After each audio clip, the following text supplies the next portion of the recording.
Pensa num relógio fazendo tic-tac dentro do cérebro de alguém. É uma imagem forte, né? Mas num acidente vascular cerebral, o AVC, é mais ou menos isso que acontece. Cada segundo que passa ali é absolutamente crucial, e a rapidez de um médico em diagnosticar o que está rolando pode literalmente definir o futuro de uma pessoa. E aí que vem a grande questão. Como é que se toma uma decisão de vida ou morte em questão de minutos? A resposta para isso está num protocolo super rigoroso. É uma verdadeira corrida contra o tempo, que mistura um pouco da arte da investigação com a ciência pura da neurologia. E hoje a gente vai mergulhar de cabeça em como esse processo funciona. Para a gente entender como isso funciona na prática, na vida real, vamos entrar num cenário bem específico. Não é um hospital qualquer, mas sim uma estação de prova que simula essa emergência com uma perfeição impressionante. É nesse ambiente que os médicos são testados sobre pressão e é onde a gente vai desvendar cada passo do protocolo. O que a gente está vendo aí é uma estação do Revalida, um exame fundamental para médicos no Brasil. E por que isso é interessante? Porque essa simulação nos dá uma visão privilegiada do protocolo padrão, aquele que todo médico tem que dominar para avaliar um AVC. Cada ação ali é cronometrada, é avaliada, e é exatamente isso que a gente vai analisar agora, passo a passo. Bom, tudo começa com uma conversa. Mas olha, não é um bate-papo qualquer não. É um trabalho quase de detetive, que a gente chama de anamnese. E o relógio, já está correndo. O médico precisa ser muito rápido para coletar as pistas vitais e montar um quadro claro do que está acontecendo. Cada uma dessas perguntas é uma peça-chave do quebra-cabeça. Quando os sintomas começaram? Essa é talvez a mais importante, porque ela define a janela de tempo para tratamentos que podem reverter o quadro. As perguntas sobre pressão alta, diabetes ou se a pessoa fuma ajudam a construir o perfil de risco. É uma investigação super focada para já formar uma primeira hipótese. Ok, com as primeiras informações na mão, a suspeita de um AVC fica bem mais forte. Agora, o médico precisa confirmar e, mais importante, quantificar o tamanho do dano. E para isso, ele parte para o exame físico, usando uma ferramenta que é padrão no mundo inteiro. Essa ferramenta é a escala NIHS, e ela é o coração do diagnóstico nesse momento. Não é só um checklist, sabe? É um jeito sistemático de traduzir os sintomas do paciente em números. Ela funciona como se fosse um mapa, permitindo que o médico identifique quais áreas do cérebro podem estar sendo afetadas e, claro, qual a gravidade da situação. Mas como é que essa escala funciona na prática, ali na hora H? Vamos dar uma olhada em alguns dos testes principais, exatamente como seriam feitos naquela estação do Revalida, para entender como cada um deles vai revelando uma parte da história. O primeiro teste é o da face. Parece simples, né? Pedir para sorrir. Mas a simplicidade aqui esconde uma eficácia tremenda. O que o médico busca é uma assimetria. Uma boca que entorta para um lado, por exemplo. Esse é um sinal clássico, um dos mais conhecidos, de que um lado do cérebro está sofrendo, está sem oxigênio. Em seguida, o foco vai para a força dos braços. Em um paciente com AVC, é muito comum que um dos braços simplesmente não aguente ficar levantado. Ele começa a cair devagarinho. Isso indica uma fraqueza, que a gente chama de paresia, e já rende uma pontuação específica na escala, ajudando a localizar melhor a área do cérebro que foi afetada. E o mesmo princípio é aplicado para avaliar a força nas pernas. Esse teste completa a avaliação motora básica e dá uma visão bem rápida e eficaz da extensão do problema neurológico que o paciente está enfrentando. Depois de passar por todos os 15 itens da escala, o médico soma os pontos. No cenário da prova do Revalida, a pontuação correta seria 10. E o que isso quer dizer? Um placar de 10 na escala NHSS indica um AVC de gravidade moderada. E isso acende um sinal de alerta gigante, porque não só exige uma ação imediata, mas também mostra que o prognóstico do paciente vai depender criticamente das próximas decisões. Com a gravidade do AVC agora medida, quantificada, parece que o relógio acelera. Agora, cada segundo de verdade conta para confirmar a suspeita e começar o plano de tratamento que pode salvar o cérebro daquela pessoa. E nesse momento, o médico encara a decisão mais crítica de todas. Ele precisa saber se está lidando com um cano entupido, que é o AVC isquêmico, ou com um cano rompido, o AVC hemorrágico. E por que isso é tão vital? Porque os tratamentos são completamente opostos, e o único exame que consegue dar essa resposta de forma rápida e segura é a tomografia de crânio. Com base no diagnóstico, esse plano de ação é disparado em minutos. A tomografia é a prioridade número 1, para diferenciar os tipos de AVC. Em paralelo, já se coletam exames de sangue para checar a coagulação, o que é essencial antes de qualquer terapia, e a saúde do coração para buscar possíveis causas. Enquanto isso, o paciente é admitido direto na UTI ou na sala de emergência para monitoramento constante, porque o risco de complicação nas primeiras horas é altíssimo. É uma verdadeira coreografia médica de alta precisão, onde cada movimento é crucial. Toda essa sequência de ações, desde a primeira conversa até a internação, acontece numa janela de tempo muito, muito curta. Mas por que essa velocidade é tão vital? Vamos dar um passo para trás agora para entender o verdadeiro impacto desse processo. Existe esse famoso ditado na medicina: tempo é cérebro. E ele resume tudo perfeitamente. A cada minuto que um AVC não é tratado, a gente estima que cerca de 1.900.000 neurônios são perdidos. Para sempre. O protocolo que a gente viu foi todo desenhado para minimizar essa perda e maximizar as chances de recuperação do paciente. É a ciência médica na sua luta mais urgente contra o tempo. E isso nos leva a uma reflexão final. Os médicos são treinados para essa corrida contra o relógio, mas a primeira pessoa a identificar os sinais de um AVC é muitas vezes o próprio paciente ou alguém que está por perto. Saber reconhecer uma boca torta, a perda de força num braço ou a dificuldade na fala pode ser o que inicia toda essa cadeia de salvamento. A pergunta que fica no ar é: será que o conhecimento para dar esse primeiro passo está ao alcance de todos? E aí, pessoal? Bora dissecar uma estação que, olha, é um clássico de pediatria no Revalida. Criptorquidia e fimose fisiológica. A ideia aqui é ir direto ao ponto, tá? Focar exatamente naquilo que o avaliador quer ver e ouvir, para carimbar a nota máxima na prova. Então, vamos imaginar a cena. Porta da estação, tudo pronto. Esse cenário testa duas condições super comuns, mas que exigem um diagnóstico clínico preciso e, o mais importante, condutas que são completamente opostas. O segredo para se dar bem aqui é dominar esse contraste, sabe? Ok, vamos mergulhar de cabeça nisso. A nossa análise vai ser como uma simulação real da estação, seguindo o checklist da prova. Vou guiar o passo a passo, desde a anamnese até a conduta, mostrando onde estão os pontos fáceis e, mais importante ainda, onde estão as pegadinhas para a gente não cair. Bom, tudo começa aqui. Como avaliador, a primeira coisa que eu reparo é na organização. Uma anamnese bem feita já mostra que existe um roteiro mental que não se está ali só reagindo ao caso de forma aleatória. E olha só, muitas vezes a queixa não vem de bandeja. O cenário é uma consulta de rotina e o nosso trabalho é identificar ativamente essas preocupações. Tem que ser proativo, examinar e aí sim verbalizar para a mãe: olha mãe, eu notei que um dos testículos não desceu para a bolsa escrotal. Isso mostra que o problema foi identificado. Agora, se liga nessa dica de ouro que é praticamente um ponto garantido. Perguntar sobre os marcos do desenvolvimento. Isso é esperado em quase toda estação de pediatria. Não é só sobre o caso de agora, é sobre avaliar a criança como um todo. Passar por esses 4 marcos principais é um jeito simples e muito eficaz de garantir uns pontinhos fáceis. Não dá para deixar passar, hein? Certo, anamnese feita, agora vamos para o exame físico. É nesse momento que as suspeitas viram evidências clínicas. E aqui, gente, a precisão na semiologia é tudo. E aqui no slide fica bem claro que a gente precisa encontrar e fundamental descrever. Para criptorquidia, a inspeção bolsa escrotal vazia, à direita ou esquerda, a palpação do trajeto inguinal, não foi possível localizar o testículo. Para a fimose, na inspeção, observa um prepúcio que não permite a exposição da glande. Descrever o achado é tão importante quanto achar, lembrem-se disso. Então, o ponto crucial é o seguinte: depois de examinar, o avaliador precisa ouvir, de forma clara e objetiva, essas duas hipóteses. Usem os termos certos. Minhas hipóteses diagnósticas principais são criptorquídia e fimose fisiológica. Isso passa confiança e mostra um raciocínio clínico bem estruturado. Entender as possíveis complicações é isso que eleva a resposta de nível. Mostra para o avaliador que não se está apenas identificando um problema, mas compreendendo a gravidade e o porquê da conduta. É o que separa uma resposta boa de uma resposta excelente. Olha, esses riscos que estão na tela são tirados direto do gabarito da prova. É preciso citar pelo menos os principais, como o risco aumentado de infertilidade e de virar um câncer lá na vida adulta. É justamente por causa desses riscos que a conduta de vamos esperar para ver, é um erro gravíssimo nesse caso. Já para a fimose, o raciocínio é o contrário. A regra é observar. Mas quando que a gente quebra essa regra? Somente se um desses sinais de alarme ou complicações estiver presente. Vamos olhar com calma. Tem infecção urinária de repetição? Balanopostite? O balonamento é muito grande? Se a resposta for não para tudo isso, a conduta é outra. Saber quando não fazer nada é tão importante quanto saber quando intervir. Chegamos no ponto mais crítico da estação. É aqui que a maioria dos pontos é ganha ou, infelizmente, perdida.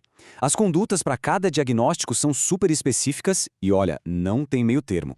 Prestem muita atenção aqui, porque esse é um erro bem comum.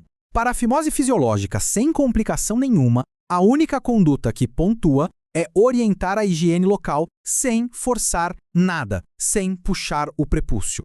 Recomendar massagenzinha ou passar pomada de corticoide nessa fase é erro e vai custar pontos preciosos. E aqui está outra pegadinha clássica. O diagnóstico de criptorquídea é clínico. O gabarito da prova deixa isso bem claro. Pedir exame de imagem tipo ultrassom é conduta inadequada e desperdício de recurso. A única ação correta, a que garante a nota máxima, é encaminhar direto para o cirurgião ou urologista pediátrico. Simples assim. Muito bem, vamos para o nosso checklist final. Pensem nisso como aquela revisão de última hora, sabe? Aqueles pontos que a gente precisa ter na ponta da língua antes de entrar na sala para executar a estação com perfeição. Essa tabela é o mapa do tesouro. Vamos passar juntos, linha por linha, para fixar bem. Na anamnese, não pode esquecer os marcos. No diagnóstico, descrever os achados com precisão. Na conduta da fimose, é só higiene. E na conduta da criptorquídea, é encaminhamento direto. Evitar esses erros comuns é, sem dúvida, o caminho mais seguro para a nota máxima. E para fechar com chave de ouro, uma reflexão que pode ser o diferencial. Saber a conduta imediata que é encaminhar é o básico, obrigatório. Mas saber o timing ideal para a cirurgia, que fica ali entre 6 e 18 meses, mostra um domínio muito mais profundo do assunto. É esse tipo de conhecimento que transforma uma performance boa numa performance de excelência. Olá! Hoje o nosso papo é sobre uma estação clínica do Revalida que, olha, exige raciocínio rápido e um conhecimento de protocolo bem afiado. O acidente por lagarta. Então, bora destrinchar isso juntos. Pronto, a cena tá montada, a pressão é real, o tempo tá correndo, e agora? Em casos assim, o primeiro passo, tanto para controlar a situação quanto para garantir aqueles pontinhos valiosos, é sempre o mesmo: ter uma abordagem sistemática. E tudo começa, claro, pela anamnese. É isso aí. Agora a gente entra na anamnese. E aqui, olha só, cada pergunta que se faz é um passo bem calculado que nos leva na direção do diagnóstico. E, claro, da pontuação máxima, né? O negócio não é só sair perguntando qualquer coisa. É preciso mostrar para o examinador que existe um método, que o raciocínio tem uma lógica por trás. Então, antes de sair cravando um diagnóstico, calma lá. Primeiro, temos que abrir o leque de hipóteses. O examinador ele quer ver exatamente isso, essa investigação diferencial logo de cara. A pergunta é: o que precisa ser questionado para cercar todas as possibilidades? E a resposta está aqui. É essa a chave. Quando se pergunta sobre essas 3 categorias, contato com animais ou insetos, produtos químicos e plantas, a gente está mostrando um raciocínio clínico abrangente. E essa é a primeira grande chance de já começar pontuando alto, acertando esses 3 pontos de cara.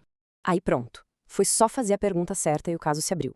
O examinador entrega a imagem e, a partir desse exato momento, a investigação toda muda de figura. Ela se afunila. O foco deixa de ser o que pode ser isso e passa a ser, ok, qual é a gravidade disso aqui e como eu vou manejar. Beleza, agora a gente já sabe a causa. O próximo passo lógico, aprofundar no sintoma principal, que é a dor. E atenção aqui. Caracterizar bem a dor não é só uma boa prática clínica para o paciente, não. É um item do checklist de avaliação. Então, o que exatamente precisa ser detalhado para não perder ponto? Olha só essa estrutura. O interessante aqui é que, para garantir a pontuação, o esperado é que se investigue pelo menos 5 dessas 7 características, tá? É isso que demonstra para o avaliador que foi feita uma anamnese da dor completa, profissional, como manda o figurino. Mas, veja bem, a dor é só o começo da história. Para a gente conseguir avaliar a gravidade real e o risco de um envenenamento sistêmico, principalmente quando se pensa em lagartas do gênero Lonomia, é preciso ir muito além. A gente precisa ativamente procurar por sinais locais, claro, mas o mais crucial aqui, os sinais sistêmicos. E esse ponto aqui, pessoal, é crítico, é fundamental. A investigação dessas manifestações sistêmicas, especialmente dos fenômenos hemorrágicos, é o que vai separar a abordagem de um simples acidente local de uma verdadeira emergência toxicológica. Então não é opcional, é obrigatório perguntar ativamente por esses sinais. Certo, com todos esses dados da anamnese em mãos, chegou a hora de juntar as peças, de sintetizar tudo. Agora o desafio é como verbalizar o diagnóstico para garantir a pontuação máxima. E, tão importante quanto, como comunicar a gravidade desse quadro. Então, se liga na dica. O ponto crucial aqui é a especificidade. Falar que foi um acidente com um animal peçonhento até garante uma pontuação parcial, sim, mas para gabaritar, para pegar a nota máxima, o examinador quer ouvir o diagnóstico preciso. Tem que ser acidente por lagarta ou, melhor ainda, erucismo. E isso já puxa o gancho para a seriedade da coisa toda. Na hora de orientar o paciente, é absolutamente fundamental mencionar a gravidade que isso pode ter e até mesmo o risco de morte que existe em acidentes com lagartas do gênero Lonomia. Essa comunicação clara mostra que se tem não só o conhecimento técnico, mas também a responsabilidade com o paciente. Ok, diagnóstico feito, gravidade comunicada. E agora? Agora é hora da ação. Qual é a conduta que a gente tem que tomar de forma imediata para controlar os sintomas ali na atenção primária, antes mesmo de pensar no encaminhamento? A conduta aqui é bem direta, baseada em 3 pilares para manejar a dor. Primeiro, analgesia sistêmica. Segundo, um antihistamínico para bloquear a reação inflamatória. E terceiro, se a dor for muito intensa, infiltração local com anestésico. É isso. Verbalizar essas 3 medidas é o que garante a pontuação nesse domínio. Pronto, o manejo inicial está feito. Mas calma, o atendimento ainda não acabou. Tem 2 passos finais que são cruciais para fechar essa estação com chave de ouro. Eles demonstram que se tem uma compreensão completa não só do paciente, mas de todo o fluxo de cuidado e das responsabilidades médicas. Vamos ver quais são? E aqui estão eles, os 2 pilares finais. O primeiro, claro, é garantir a segurança do paciente. Isso significa encaminhar para um hospital de referência e, muito importante, explicar o porquê. O segundo é a nossa obrigação com a saúde pública. Fazer a notificação compulsória do acidente. Não tem para onde correr. Os 2 são itens obrigatórios para pontuar. Bom, vamos dar uma respirada e consolidar tudo isso.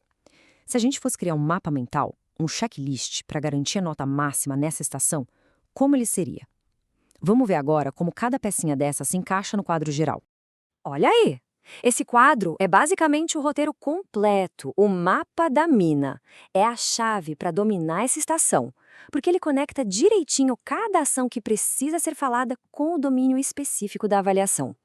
Quem segue esse caminho não tem erro, a performance vai ser de excelência. E para a gente fechar, fica aqui uma reflexão final, que é o pulo do gato.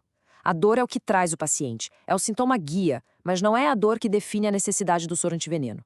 A resposta para essa decisão está lá atrás, na anamnese que a gente fez. É a presença de sinais sistêmicos, mais especificamente os fenômenos hemorrágicos. É a evidência de sangramento que vira o jogo, que transforma o caso e exige a soroterapia com urgência. Dominar esse conceito, essa virada de chave, é o que realmente diferencia o bom profissional. E aí, pessoal, se a sua mira está no Revalida 2024.2, então pode parar tudo e prestar muita atenção. A gente vai dissecar, tintim por tintim, a estação de dengue Grupo A. Nosso objetivo aqui é um só, tá? Fazer com que cada passo seu, cada palavra, vire ponto. É para gabaritar. A pergunta que todo mundo quer saber é essa aí, né? Como é que eu garanto os pontos nessa estação? Porque, olha, não adianta só ter o conhecimento de dengue na cabeça. Na prova, você tem que executar um protocolo perfeito, do começo ao fim. E é exatamente esse passo a passo que a gente vai montar junto agora. Vamos lá? Bom, vamos começar pelo começo de tudo, que é a anamnese. E aqui já vai a primeira dica. Na prova prática, cada pergunta que você faz não é só para entender o paciente, é para mostrar para o avaliador que o seu raciocínio clínico está afiado, está estruturado. Cada pergunta é um ponto. Olha só esse checklist. É fundamental. Perguntar de sintomas gripais, de dor no corpo, dor nas juntas, enjoo, até sobre o olho do paciente. Tudo isso é crucial para você começar a diferenciar. Será que é dengue? Ou será que é zika, chikungunya? Ou dependendo de onde o paciente veio, pode ser até uma leptospirose. Cada pergunta dessas mostra que você está pensando nos diagnósticos diferenciais. Agora, o ponto alto, o pulo do gato está aqui. Investigar ativamente os sinais de alarme. O avaliador precisa ver você perguntando: tá com dor na barriga? Uma dor forte? Tá vomitando sem parar? Teve algum sangramento? É a ausência desses sinais que vai te dar a segurança para classificar esse paciente no grupo A. Esquecer de perguntar isso? Isso custa muito caro na prova. E para a gente fechar com chave de ouro a anamnese, tem que ter a história epidemiológica. Perguntar de viagem, do bairro. Tem água parada perto da sua casa? Tem mais gente na família ou na vizinhança com os mesmos sintomas? Isso amarra a sua hipótese de dengue e ainda mostra que você tem uma visão de saúde coletiva. Beleza, saímos da conversa, agora vamos para a ação. No exame físico, a gente tem que ser direto ao ponto. E aqui tem uma manobra específica que o avaliador sempre espera ver e que vale muitos pontos. Vamos ver como fazer ela direitinho. A prova do laço. Ah, essa é um clássico. E não basta só saber fazer, você tem que ir falando cada passo para o avaliador.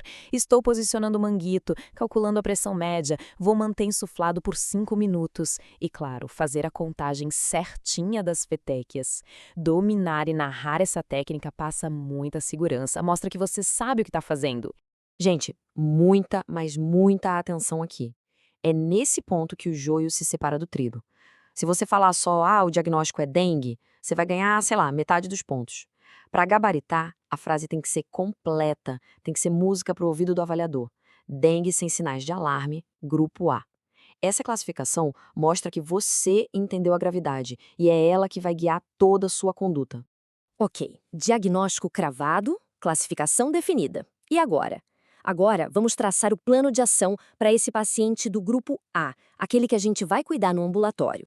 Na investigação, o primeiro passo, o básico, é pedir um hemograma, para a gente ficar de olho no hematócrito e nas plaquetas. Agora, para confirmar o vírus, a escolha do teste depende do tempo. E você precisa saber isso. NS1 tá bombando nos primeiros dias. Passou do 6º dia, aí a gente já pensa na sorologia IgM. Mostrar que você sabe qual exame pedir em qual momento é um baita diferencial. E esse slide aqui mostra tudo de forma bem clara. O que a gente faz? Repouso e muita, mas muita hidratação. Para dor e febre, um analgésico simples como paracetamol ou dipirona. Agora, tão importante quanto isso é saber o que não pode de jeito nenhum prescrever. Anti-inflamatório, AS, corticoide, nem pensar. Isso aumenta o risco de sangramento. Tem que estar na ponta da língua. Chegamos numa parte que, olha, muita gente esquece ou deixa de lado, mas que na prova tem um peso gigante. São as suas responsabilidades com a saúde pública e, claro, com a segurança do paciente. Isso aqui tem que estar no automático. Todo e qualquer caso suspeito de dengue é de notificação compulsório. Você tem que falar, vou preencher a ficha de notificação do Sinan. Falar, isso já te garante pontos. Não é uma escolha, é uma obrigação nossa como médicos. E notificar é só o começo. Você precisa mostrar que pensa além do consultório. Tem que verbalizar que vai acionar a vigilância local, os agentes de saúde para procurar outros casos e eliminar os focos do mosquito. Essa visão macro é exatamente o que se espera de um médico completo. Esse aqui talvez seja o passo mais importante para a segurança do paciente que você está mandando para casa. Você precisa listar, um por um, de forma bem clara, os sinais de alarme que fazem ele voltar correndo para o hospital. Essa orientação salva vidas, mostra um cuidado exemplar e, claro, vale muitos pontos. Para a gente fechar, vamos amarrar tudo o que a gente viu. Com essa visão geral e mais umas dicas de ouro, você vai ter tudo o que precisa para cravar essa estação com nota máxima. Esse quadro aqui é para você imprimir e colar na parede. Olha como fica claro que a presença dos sinais de alarme é o grande divisor de águas. É o que muda o jogo do grupo A, que vai para casa, para o grupo B, que precisa de internação. Entender essa escadinha é entender a doença. E para fechar, a nossa dica de ouro. A prova não é só técnica. A sua capacidade de conversar com o paciente, de ser claro, de ser empático, isso vale ouro. Explicar a doença, o tratamento e as orientações de um jeito que a pessoa entenda e se sinta segura faz toda a diferença na sua nota e na vida. E fica aqui a reflexão final. Dominar esse protocolo não é só para passar numa prova. É sobre estar pronto para agir no dia a dia numa das doenças mais comuns e desafiadoras que a gente tem. Saber quando acalmar e orientar para casa com segurança e, principalmente, saber reconhecer a hora que o bicho está pegando, isso é a essência da boa medicina. Olá, bora decodificar juntos uma estação prática que sempre aparece no Revalida, a famosa DIP, ou doença inflamatória pélvica. A gente vai analisar isso aqui com o olhar de um examinador, sabe? Ponto a ponto para garantir que cada passo, cada raciocínio seja executado para buscar a nota máxima. Vamos nessa? Olha só o nosso roteiro. A gente começa com o cenário e a anamnese, que é onde a gente pega as primeiras pistas. Depois partimos para o exame físico e as hipóteses. Diagnóstico, aquela decisão super crítica sobre a conduta, o tratamento e para fechar um checklist com dicas de ouro. Essa estrutura, gente, é exatamente o que o examinador quer ver. É aqui que o jogo começa. Uma queixa que parece simples, né? Ah, dor embaixo do ventre, mas que abre um leque gigantesco de possibilidades. A partir daqui, cada pergunta feita, cada manobra no exame físico ou te coloca no caminho certo ou te desvia completamente dele. Então, vamos lá para a primeira sessão, cenário e anamnese. Pensa assim, uma anamnese bem feita não é só boa medicina não. Numa estação do Revalida, é aqui que você começa a ganhar pontos valiosos. É a sua primeira chance de mostrar a que veio. Para organizar o pensamento e não se perder, a anamnese precisa seguir esses passos. Primeiro, destrinchar a dor. Depois, investigar outros sintomas ginecológicos, tipo corrimento ou sangramento. Aí você mergulha na história sexual e contraceptiva. Busca por sinais sistêmicos como febre e, o que é crucial, pergunta sobre histórico de infecções sexualmente transmissíveis. E aqui está o pulo do gato, a especificidade. Não adianta perguntar, dói muito? O examinador quer ouvir você perguntando sobre quando começou, para onde a dor vai, se dói na relação sexual. Perguntar sobre DIU é uma dica de ouro, é um fator de risco clássico. Questionar sobre parceiros e uso de camisinha direciona totalmente o raciocínio. Cada pergunta dessas é um cheque na lista do avaliador. Seção 2, exame físico e hipóteses. Beleza, agora a gente pega tudo que ouviu na anamnese e transforma em achados clínicos, em coisas concretas. É a hora de examinar, de encontrar os sinais clássicos e começar a montar o quebra-cabeça das hipóteses diagnósticas.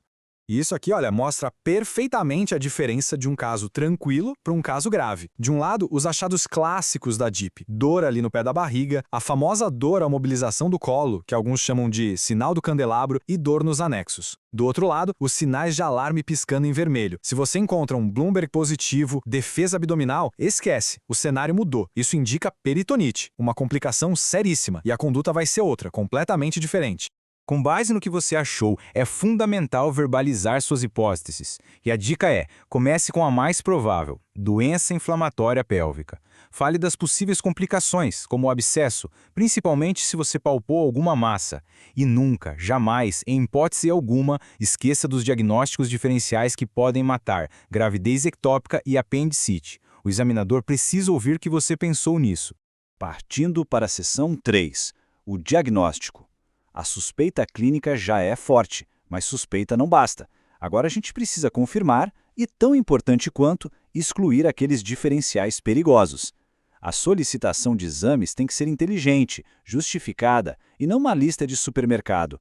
Esse aqui é o seu guia. O beta-HCG é o primeiro da lista, obrigatório para descartar a gravidez ectópica. Hemograma e PCR vão te mostrar o tamanho da inflamação. O exame de urina ajuda a não confundir com uma infecção urinária. E o ultrassom, a ultrassom é o nosso olho lá dentro. Ele pode confirmar a DIP, mostrar as trompas inflamadas e, principalmente, identificar um abscesso. E, claro, aproveita e já rastreia outras ISTs. E agora, a seção 4, talvez o momento de maior peso na sua avaliação, a decisão crítica. Essa paciente vai para casa ou fica no hospital. A sua escolha tem que ser baseada em critérios muito claros, e você precisa falar em voz alta o porquê da sua decisão. Essa é a pergunta de R$1 milhão. A resposta não define só o destino da paciente, mas uma boa parte da sua nota. E aí, como decidir? A resposta não é achismo, é critério. Está tudo aqui. Tem sinal de gravidade, como peritonite ou um abscesso no ultrassom? Interna. A paciente está grávida e com DIP? Interna. Sempre. Agora, se ela está bem, estável, sem nenhum sinal de alarme, aí o tratamento pode ser ambulatorial. O segredo do sucesso aqui é falar, minha conduta é internar por causa disso, disso e daquilo. Justifique. Então vamos para a seção 5, tratamento e orientações. Decisão tomada, agora é hora da ação. Isso significa prescrever os antibióticos certos e, o que é tão importante quanto, orientar bem a paciente. São essas orientações que garantem que o tratamento funcione e evitam que o problema volte. A terapia tem que ser um combo, um ataque triplo para cobrir os principais vilões: gonococo, clamídia e anaeróbios. O esquema clássico para tratar em casa, no ambulatório, é esse aqui. Ceftriaxona no músculo, dose única, mais doxiciclina e metronidazol pela boca por 14 dias. Se internou, a gente sobe um degrau e vai para a veia, mas os alvos são os mesmos. Tem que saber esses esquemas de cor.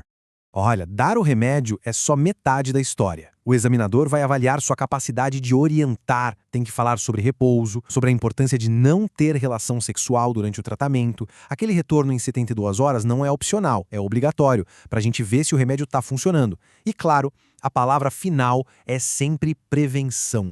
E chegamos na nossa última sessão, o checklist final. Vamos amarrar tudo e revisar aqueles pontos críticos, os detalhes que fazem a diferença entre uma nota boa e uma nota excelente. São as dicas de ouro para levar para a prova. Então, vamos consolidar. Na anamnese, seja curioso. Vá atrás dos fatores de risco. No exame físico, fale tudo o que você está fazendo, principalmente os exames ginecológicos. Nas hipóteses, pense primeiro no que pode ser pior. Na conduta, justificar é tão importante quanto decidir. E no tratamento, a dica final, que muita gente esquece e que vale ouro, tratar o parceiro ou os parceiros e reforçar a prevenção. Isso mostra uma visão completa do cuidado. E para a gente fechar, uma reflexão que eleva um nível da sua consulta. Tratar a infecção aguda é o objetivo imediato, certo? Mas um candidato excelente vai além. A DIP é uma das maiores causas de infertilidade. Como a gente aborda isso? A resposta é reforçar, com todas as letras, a importância de fazer o tratamento completo e de se prevenir contra futuras infecções usando preservativo. Pensar nisso mostra profundidade. E com essa reflexão, a gente encerra nossa análise detalhada da estação de DIP. E aí, pessoal? Se a estação prática de hipertensão arterial na infância te dá um frio na barriga pensando no Revalida 2024.2, pode relaxar. A gente vai passar juntos, ponto por ponto, em tudo o que você precisa fazer e falar para garantir aquela nota máxima. Vamos nessa? Bom, o nosso roteiro aqui é bem direto, seguindo exatamente a estrutura da prova, sabe? A gente começa com o caso, mergulha na anamnese e no exame físico, decifra o diagnóstico, define a conduta e, no final, um checklist para ter certeza que nada vai passar batido. Certo, vamos imaginar a cena. A primeira coisa é entender o desafio que está na sua frente. Cada detalhe que eu vou mostrar agora é uma pista, então muita atenção. E aqui, gente, já está o primeiro teste. Essa conexão entre a dor de garganta há 2 semanas e os sintomas de agora, isso tem que acender um alerta gigante na sua cabeça. Provavelmente estamos falando de uma síndrome nefrítica pós-estreptocóxica. Sacar isso de cara já te coloca no caminho certo. Agora é a hora de começar a pontuar de verdade a anamnese. Não é só sair perguntando qualquer coisa, é mostrar para o examinador que você sabe exatamente quais perguntas fazer para confirmar a sua suspeita. O examinador quer ouvir as perguntas certas. Perguntar de cefaleia, do edema, da urina, isso não é só praticar uma lista. É para mostrar que seu raciocínio está focado nos sistemas que estão sendo afetados, o renal e o cardiovascular. Fazer isso mostra que você está pensando clinicamente. E aqui, uma dica de ouro para se destacar. Não pare só nos sintomas de agora. Vá atrás desses fatores de risco. Quando você faz isso, você mostra que não está só tratando a crise, mas está pensando no quadro geral, nas causas primárias e secundárias. Isso é o que define uma abordagem médica completa. Beleza, agora vamos para a parte prática. Medir a pressão arterial parece básico, né? Mas é aqui que muita gente perde ponto de bobeira. A técnica tem que ser perfeita, porque qualquer erro aqui pode bagunçar todo o seu diagnóstico. Muita, mas muita atenção aqui. Escolher o manguito errado não é um errinho, é um erro fatal na estação. O examinador vai olhar para isso e pensar que a medição inteira não vale nada. É um detalhe simples, mas que pode custar muito caro. Decore esses 4 passos. Isso não é só um procedimento, é uma sequência que precisa ser feita com precisão. O examinador está de olho em cada detalhe, então fazer tudo certinho é o que vai te dar a base para um diagnóstico seguro. Ok, a medição foi feita direitinho, agora vem a parte de pensar. O que esses números realmente querem dizer? Vamos interpretar os dados e montar o nosso plano de investigação. Perfeito, temos 2 valores de pressão, e os 2 parecem altos. Mas a pergunta que o examinador quer que seja respondida agora é: altos para quem? Para uma criança dessa idade? E essa é a pergunta de $1 milhão. A regra número 1 aqui é: não tente adivinhar. O examinador não quer testar a sua memória. Ele quer ver se você sabe usar as ferramentas que estão lá. E a ferramenta é a tabela de percentis. O processo é esse. Você acha a idade, cruza com os valores da pressão e vê onde eles caem. Se os valores estão acima do percentil 95, pronto, o diagnóstico é hipertensão. E o mais importante, fale isso em voz alta. Com base na tabela, os valores estão acima do percentil 95, o que confirma o diagnóstico de hipertensão arterial. Com o diagnóstico fechado, o próximo passo lógico é investigar a fundo.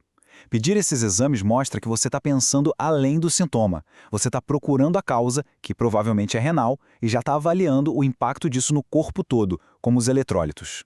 Diagnóstico feito. E agora, como tratar? Nessa etapa, não adianta só falar o que fazer. Você tem que justificar cada escolha do seu plano de manejo. A primeira grande decisão: interna ou não? A resposta está nos sintomas. Se a criança não tivesse sintomas e fosse uma hipertensão estágio 1, daria para manejar em casa. Mas no nosso caso, com dor de cabeça, com inchaço, a internação é obrigatória. Tem que monitorar e controlar. Justifique sua decisão com base nisso. E lembre-se, tratamento não é só remédio. Sempre inclua e fale sobre as mudanças no estilo de vida. Isso mostra que você está pensando no cuidado do paciente a longo prazo e isso é super valorizado. E na hora de medicar, a escolha tem que ser justificada. Nesse cenário de síndrome nefrítica com sinais de congestão, furosemida é a escolha de livro. Fale isso de forma clara. Devido aos sinais de congestão, a primeira linha é um diurético de alça como a furosemida. Para a gente fechar com chave de ouro, vamos organizar tudo num checklist final. Pense nisso aqui como seu mapa para não deixar nenhum ponto importante para trás durante a estação. E aqui está o resumo da ópera. Se você dominar esses 5 pontos, sabendo o que fazer e por que fazer, não tem como errar. Você não vai só passar pela estação, você vai brilhar. Essa é a chave para a nota máxima. É exatamente isso que separa um bom candidato de um candidato excelente. Não é só saber o que fazer, mas ser capaz de explicar com clareza por que você está fazendo aquilo. Justificar seu raciocínio é tão importante quanto a ação. Esteja pronto para isso. Olá, vamos falar sobre a oclusão arterial aguda, uma daquelas estações que são um verdadeiro desafio na prova prática do Revalida. A gente vai destrinchar hoje cada passo, sabe? Do diagnóstico até a conduta. O objetivo é dominar essa emergência vascular e garantir aqueles pontos que fazem toda a diferença. Então, vamos direto ao que interessa. Para isso, eu preparei um roteiro bem estratégico, dividido em 6 etapas. A gente começa com o cenário clínico, passa pela investigação e pela conduta e fecha com um checklist final para não deixar passar nada. Tudo pronto por aí? Então vamos lá. Tudo começa aqui. Pensa na cena da prova. Entrou na sala e deu de cara com um caso assim. A primeira tarefa é, reconhecer de cara que é uma emergência vascular. Vamos olhar os detalhes. Olha só os elementos clássicos que estão aí. Paciente idosa, com comorbidades que a gente sabe que são um prato cheio para problemas vasculares, como hipertensão e diabetes, e o principal, uma queixa aguda, súbita. Nesse exato momento, um alarme já tem que soar na cabeça, sabe? Alguma coisa está obstruindo o fluxo de sangue. E aqui, olha só a grande pista que o caso nos entrega, o eletrocardiograma. Olhando bem o que a gente tem, uma fibrilação atrial. E por que isso é tão importante? Porque a FIA, pessoal, é a principal fábrica de êmbolos que saem viajando pelo corpo. Conectar essa arritmia com o sintoma agudo na mão é o primeiro grande passo para fechar o diagnóstico. Ok, a suspeita foi levantada. E agora, como é que a gente confirma isso? Vamos para a abordagem sistemática da anamnese e do exame físico, que é onde a gente vai coletar as provas de que precisamos. Na anamnese, o tempo é ouro. Tem que ser direto. Pergunte, quando exatamente essa dor começou? Foi de repente? E mais, além do formigamento, a senhora sente alguma fraqueza, alguma dificuldade para mover a mão? E claro, confirmar o que o caso já deu a entender. A senhora tem algum problema no coração? Tipo uma arritmia? Essas perguntas direcionadas são cruciais. E aí no exame físico, a gente chega no coração desta ação, os famosos 6 P's da isquemia aguda.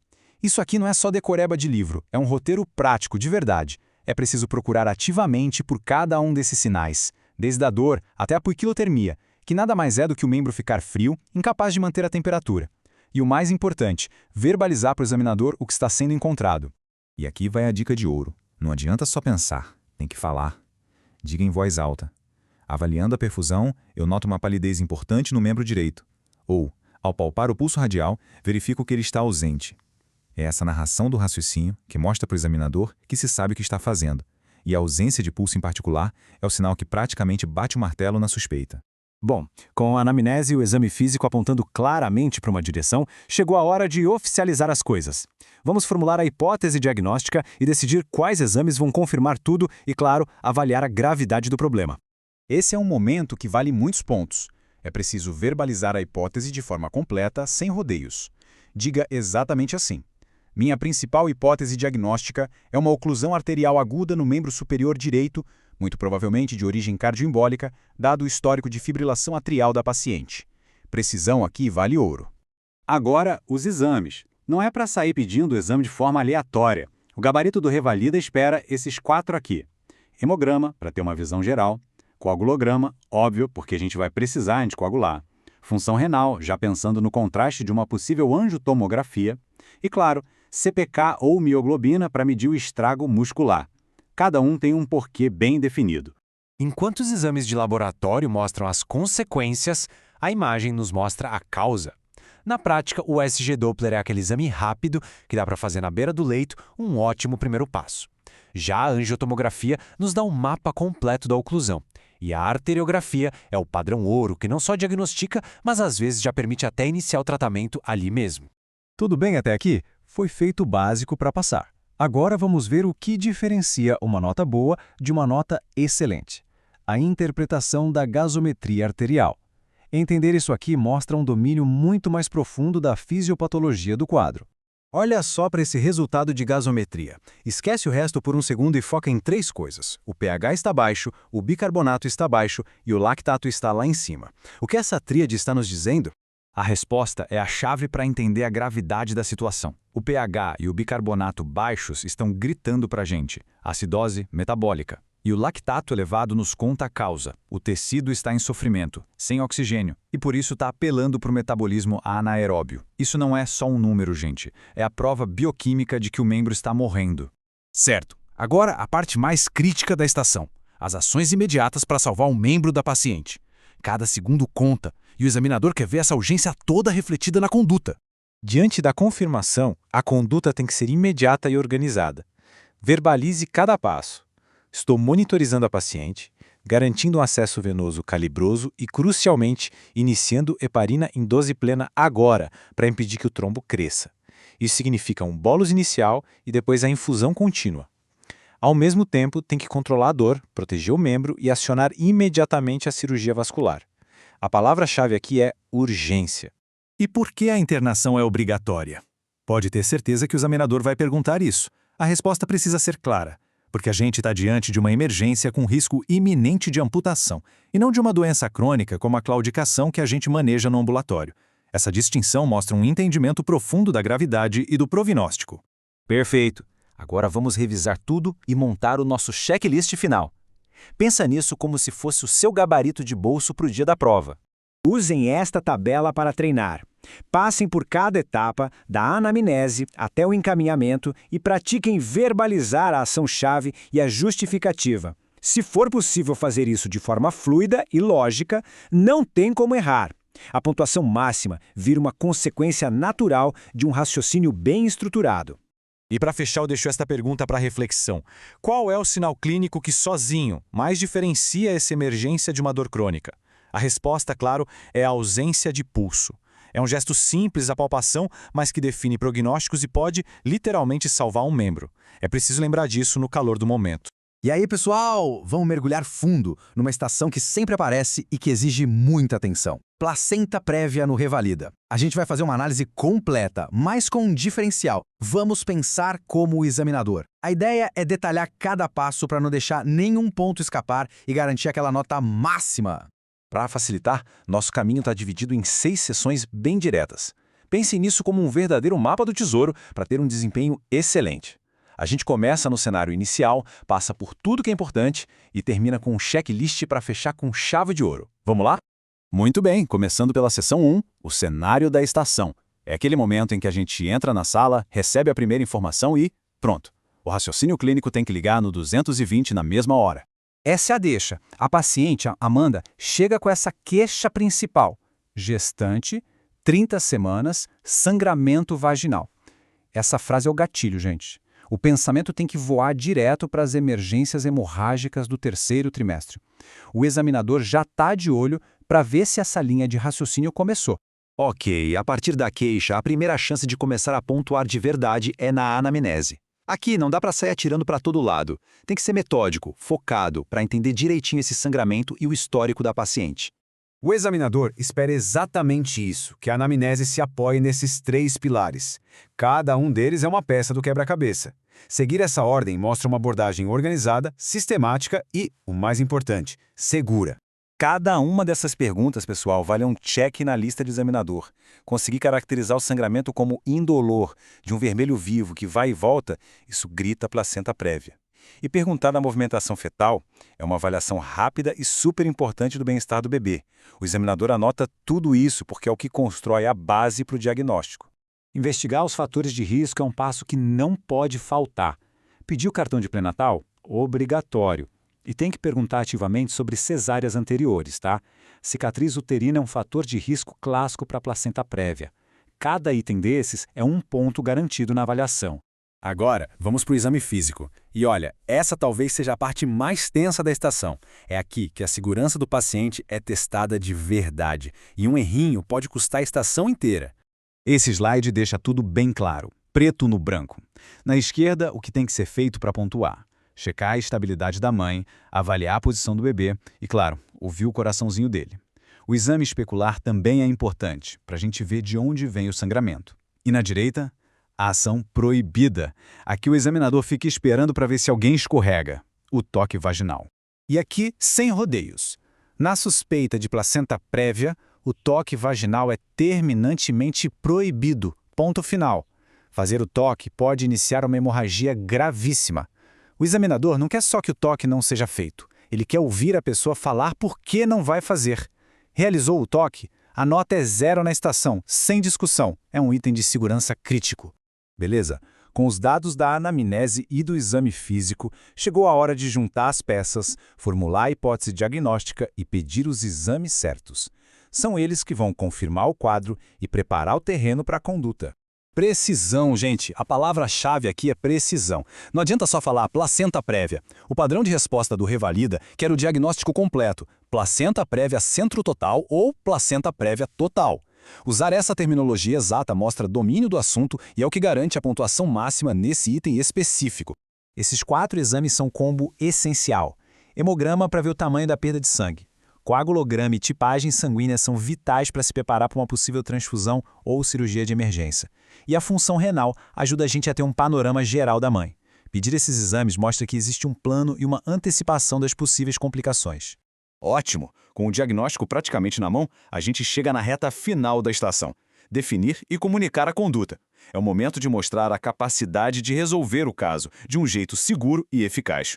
A conduta precisa seguir uma ordem lógica. Primeiro de tudo, garantir a estabilidade da mãe, com acesso venoso, monitoramento, tudo certinho. Segundo, ficar de olho na vitalidade fetal o tempo todo. E terceiro, com mãe e bebê em risco por causa do sangramento, a decisão é clara: interromper a gestação. Então, a conclusão é essa, bem direta. Num caso de placenta prévia total, com sangramento ativo e uma gestação de 30 semanas, a única via de parto segura é a cesariana de urgência. Justificar essa decisão pensando na segurança da mãe e do feto é o grande finale que o examinador espera para dar a nota máxima. Para fechar, vamos passar um checklist de alta performance. Pense nisso como aquele resumão final, com os pontos que, de jeito nenhum, podem ser esquecidos para gabaritar essa estação. Tá aí, tudo organizado, desde caracterizar o sangramento direitinho na anamnese, passar pelo ponto de segurança de não fazer o toque vaginal, até a precisão no diagnóstico e a indicação correta da cesariana. Dominar cada um desses passos é o que faz a diferença entre uma nota boa e uma nota excelente.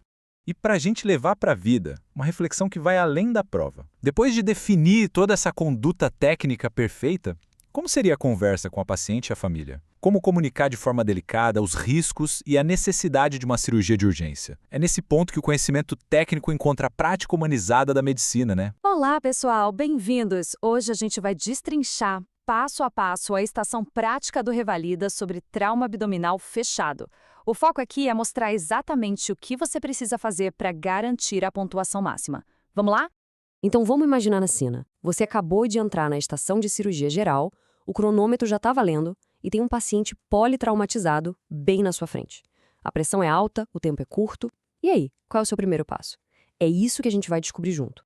Bom, esse aqui é o nosso plano de voo, tá? A gente vai passar por cada uma dessas etapas, desde entender o cenário inicial até aquele checklist final para garantir que nenhum ponto fique para trás. Tudo começa aqui. As primeiras informações que a gente recebe são, na verdade, as peças iniciais do quebra-cabeça. Vamos dar uma olhada no que foi dado pra gente. Olha só, O que é realmente interessante aqui é que o caso já entrega pistas cruciais de cara. Essa pressão arterial baixa, hipotensão, junto com a frequência cardíaca alta, taquicardia, essa combinação clássica já acende um alerta gigante para choque hipovolêmico. Basicamente, o corpo está tentando desesperadamente compensar uma perda de sangue. Ok, então nossa suspeita inicial é bem forte. Agora, a gente precisa agir como um detetive mesmo e começar a coletar as evidências. É exatamente aqui que a anamnese e o exame físico entram para confirmar o que a gente já está pensando. Entender a dor é fundamental. Não basta só saber que está doendo, mas como está doendo. Investigar pelo menos umas 4 dessas características nos dá um retrato muito mais claro da lesão. É por isso que esse item vale tanto na avaliação. E além da dor, a gente precisa procurar por esses sinais sistêmicos. Cada um deles, da sede até a diminuição do xixi, é uma pista de que o corpo entrou em modo de sobrevivência por causa da perda de volume. Se a gente investiga 5 ou mais desses sintomas, a gente praticamente crava o nosso diagnóstico de choque. A ordem aqui não é à toa, pessoal, é crucial. A gente sempre ausculta o abdômen antes de percutir ou palpar. Sabe por quê? Porque se a gente mexe no abdômen primeiro, isso pode alterar os ruídos intestinais e levar a uma avaliação errada. É um detalhe pequeno, mas que mostra um conhecimento gigante. E esse achado aqui é um clássico. A dor mais localizada e principalmente sem sinais de irritação peritoneal, que é aquela dor fortíssima quando a gente solta a mão de repente, sugere que o sangue está ali contido, provavelmente por uma lesão em um órgão sólido, tipo o baço, e não por uma perfuração de intestino, por exemplo. Certo? Já juntamos todas as peças do quebra-cabeça. Agora é hora de montar tudo e ver a imagem completa. Qual é a nossa hipótese diagnóstica e como é que a gente vai confirmar isso? O ponto-chave aqui é ser completo. Não adianta só falar trauma abdominal. É preciso verbalizar a emergência, o choque hipovolêmico e a sua causa. Isso mostra que a gente entendeu não só a origem do problema, mas também a gravidade dele. Com essa hipótese na mão, a gente precisa de respostas rápidas. Essas são as investigações que não podem esperar. O FAST, em especial, é o nosso melhor amigo à beira do leito. Ele vai nos dizer em segundos se tem líquido livre, ou seja, sangue, na barriga. E essa informação muda tudo. Agora a gente chega no coração do atendimento ao trauma, o famoso ABCDE. E isso aqui não é só uma lista de tarefas, não, viu? É uma filosofia de tratamento que prioriza o que pode matar o paciente primeiro. Vamos passar por cada uma dessas letras. A beleza do ABCD está na sua lógica impecável. Não adianta nada correr para resolver a circulação, o C, se o paciente não está respirando, que é o B, ou se a via aérea dele está obstruída, o A. Executar essa sequência de forma metódica garante que a gente não perca nada e trate as ameaças na ordem certa. Muito bem, depois que a gente passa pelo ABCDE e estabiliza o paciente, a pergunta muda. Deixa de ser como manter essa pessoa viva agora e passa a ser qual é o próximo passo. É nesse momento que a gente decide o tratamento definitivo e para onde o paciente vai. A decisão de operar aqui é muito clara. O paciente está instável e o nosso FAST provavelmente mostrou sangue no abdômen. Não temos tempo a perder com mais exames. A resposta para esse caso é o centro cirúrgico. E esse é um ponto de decisão crítico, tanto na prova quanto na vida real. Reconhecer os limites do local onde a gente está e saber a hora certa de transferir um paciente para um centro com mais recursos, como cirurgia 24 horas e UTI, é o que define um bom médico. É uma decisão que literalmente salva vidas. Muito bem, pessoal, passamos por todo o cenário. Agora, para fechar com chave de ouro, vamos condensar tudo isso num checklist final e em algumas dicas valiosas para garantir que tudo fique fresco na memória no dia da prova. Pensem nesses sinais como as bandeiras vermelhas. Qualquer um deles aparecendo significa que a situação está piorando rápido e que uma intervenção imediata é necessária para evitar um desfecho ruim. Essa tabela aqui é o resumo do resumo, é o mapa da mina. Focar nessas ações essenciais e fugir desses erros comuns é exatamente esse o caminho para o sucesso na estação. Isso tem uma coisa para levar de tudo isso que a gente conversou, é o seguinte. Numa emergência, a clareza de um método de um passo a passo estruturado sempre vai superar o pânico e a decoreba.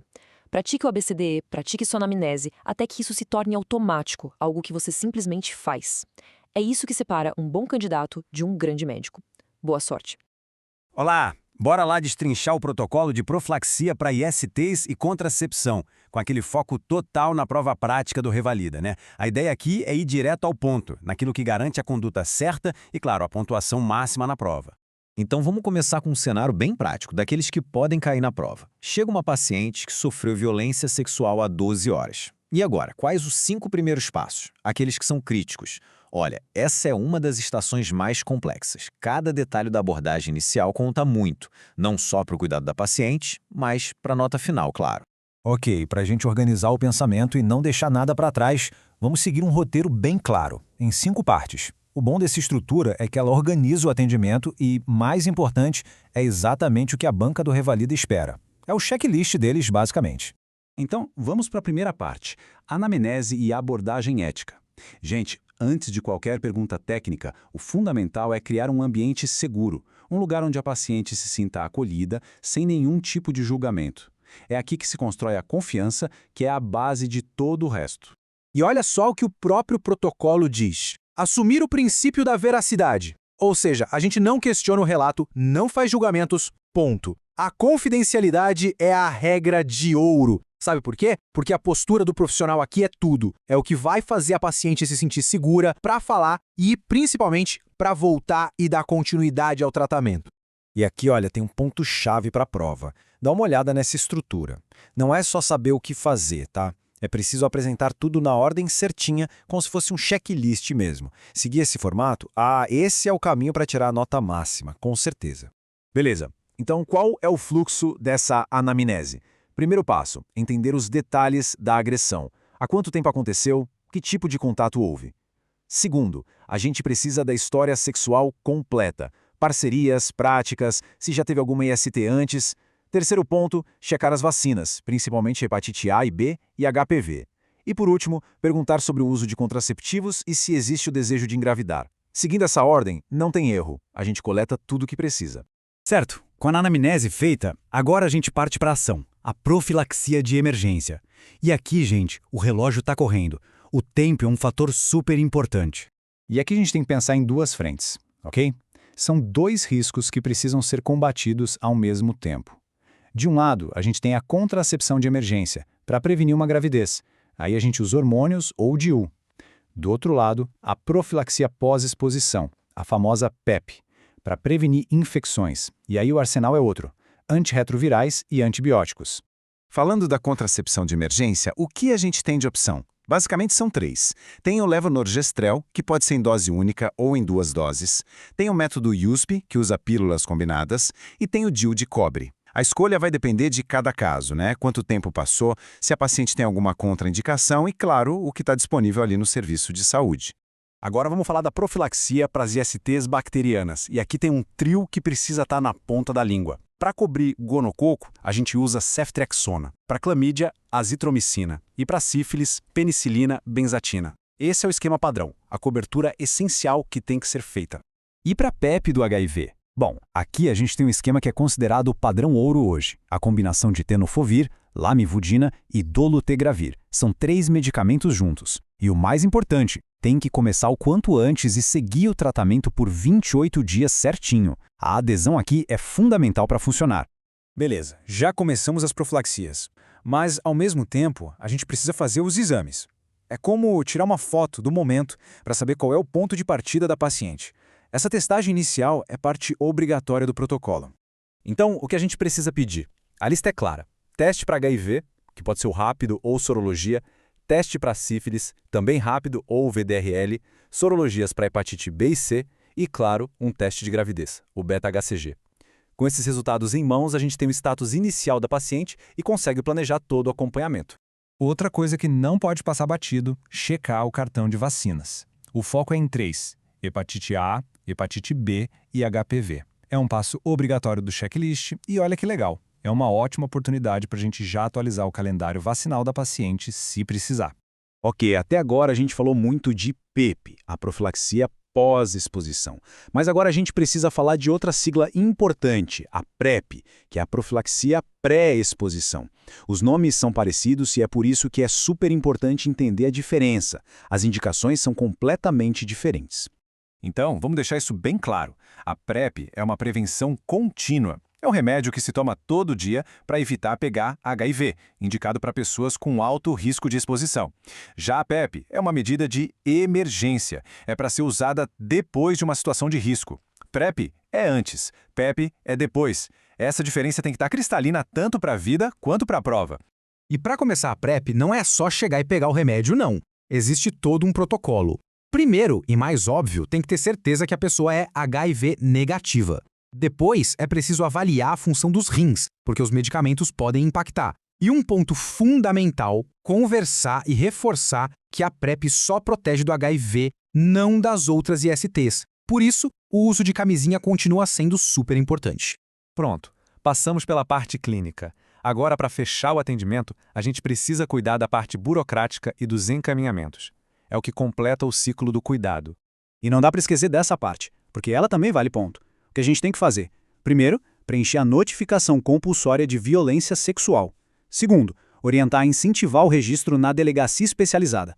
Terceiro, explicar a importância de fazer o exame de corpo de delito. E por fim, já deixar agendado um retorno. Esses passos mostram que o cuidado foi completo, de ponta a ponta.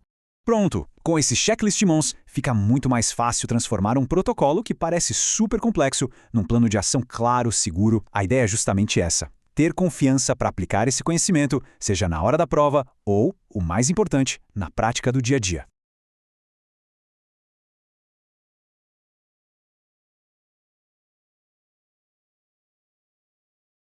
E aí, pessoal, tudo certo? Hoje a gente vai mergulhar fundo e, olha, destrinchar um caso clínico quentíssimo que apareceu na última prova discursiva do Revalida. A ideia aqui é mais do que só corrigir uma questão, é pensar com a cabeça do examinador, entender o que ele quer ouvir e ver para dar aquela nota máxima. Então, olha só o nosso caminho hoje. A gente começa com o caso exatamente como ele caiu na prova. Depois, vamos fazer um trabalho de detetive decifrando as pistas que o INEP deixou. Aí, a gente transforma essa teoria numa estação prática simulada, vê o passo a passo do manejo que garante os pontos e, para fechar, aquelas dicas de ouro que salvam na hora do aperto. Bom, vamos lá, direto ao ponto. Seção 1, a gente vai encarar de frente a questão discursiva de tromboembolismo pulmonar. Imagina que você abriu a prova e deu de cara com isso aqui. Ok. Vamos analisar o cenário. Uma paciente jovem, 38 anos, com uma falta de ar gravíssima. E o ponto-chave é essa história. O quadro atual de 2 horas para cá está ligado com o que aconteceu há 3 dias. Essa combinação de falta de ar, tosse, sangue no escarro e dor no peito que piora com a respiração, isso já tinha que acender um alerta gigante, né? E aí vem a pergunta que vale a nota. Repara bem. O INEP não quer só saber o que ela teve há 3 dias. Ele quer o diagnóstico que explica por que ela piorou agora, de forma súbita. É aqui que a gente precisa conectar todos os pontos. Certo! Agora vamos para a parte divertida. Vamos entender como uma questão dessas é montada. Nada aqui é por acaso, gente. Cada palavra foi escolhida a dedo. É um verdadeiro quebra-cabeça diagnóstico e as peças estão todas no enunciado. A primeira pista, e talvez a mais importante de todas, a palavra subitamente. Isso aqui é o carimbo de um evento vascular, principalmente um evento embólico. É totalmente diferente de uma pneumonia, por exemplo, que costuma ir piorando aos poucos. Uma piora dramática em 2 horas grita: algo bloqueou a passagem. E essa é a segunda pista matadora. Aquela história de 3 dias atrás não era uma gripe qualquer. Essa tríade, falta de ar, sangue ao tossir e dor pleurítica, é o roteiro clássico de livro para infarto pulmonar. E o infarto pulmonar é uma consequência direta do TEP. Então, qual é a moral da história? Juntando a piora súbita com a tríade clássica, o diagnóstico que se impõe é tromboembolismo pulmonar. Basicamente, um coágulo que muito provavelmente veio lá das pernas, resolveu viajar e foi parar bem no meio da circulação do pulmão, causando todo esse estrago. Muito bem, a parte teórica a gente matou a charada, mas o Revalida é sobre botar a mão na massa, né? Então agora a gente vai pegar essa análise e transformar numa estação prática de 10 minutos, daquelas em que cada segundo e cada palavra contam para sua nota. A partir de agora, a nossa perspectiva muda completamente. Eu não sou mais só um apresentador, eu sou o examinador. E eu vou te guiar passo a passo para a gente construir juntos a performance perfeita numa estação de tape. Preparados?